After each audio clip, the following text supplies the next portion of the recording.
So I'm gonna keep this, and here's why. Mr. Black. Welcome to the channel, my name is Danny Black, and if you're new here, don't be a stranger.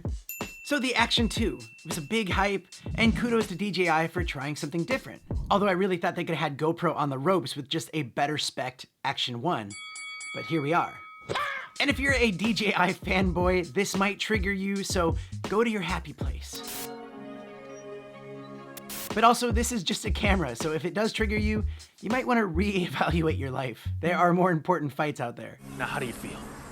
Better. But if you were to ask me right now, would I recommend you getting this camera? I would say no. For the price, you're better off getting a GoPro Hero 10 or 9. And even just to appease the DJI fanboys out there, I would even suggest getting the Action 1. And I'm not gonna get into the reasons why I wouldn't recommend it, because you could just watch some other videos on that, but I am going to keep this. Yeah.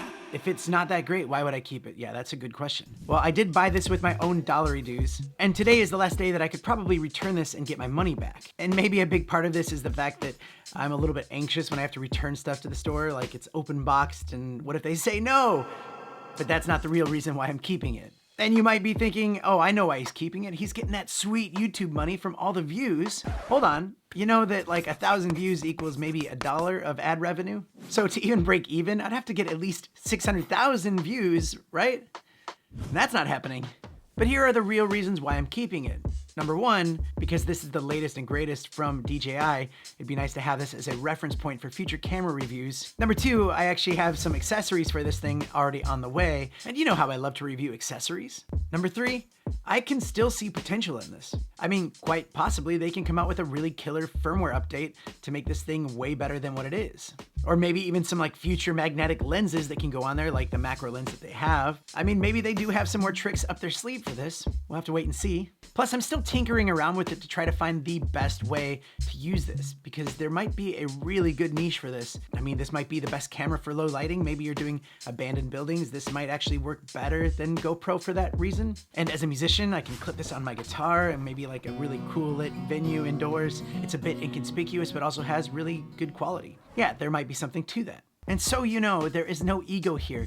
I don't take any pride in saying that I don't recommend this. I was actually hoping this would have been like some kind of amazing camera. That's why I bought it. And maybe someday it will be. But for now, I'm just gonna be tinkering around and testing it out, see if it will change my mind. That's all I wanted to say about this, just in case you might be watching this going, hey, I thought you didn't like it. Why are you keeping it? I don't really think anyone's asking that, but maybe some of you are, I don't know. But I do appreciate all the love and support on this channel. It's growing faster than I ever thought it would, and I really, really thank you for that. And do check out the GoPro Star time-lapse challenge that I have going on right now. I've had a lot of submissions coming in, and it's gonna be really cool. We're gonna look at that on the 1st of the next month. So it's gonna be really cool. I'm really excited and looking forward to it. Also, check out this other stuff that's on the screen, and I'll see you guys on the next one.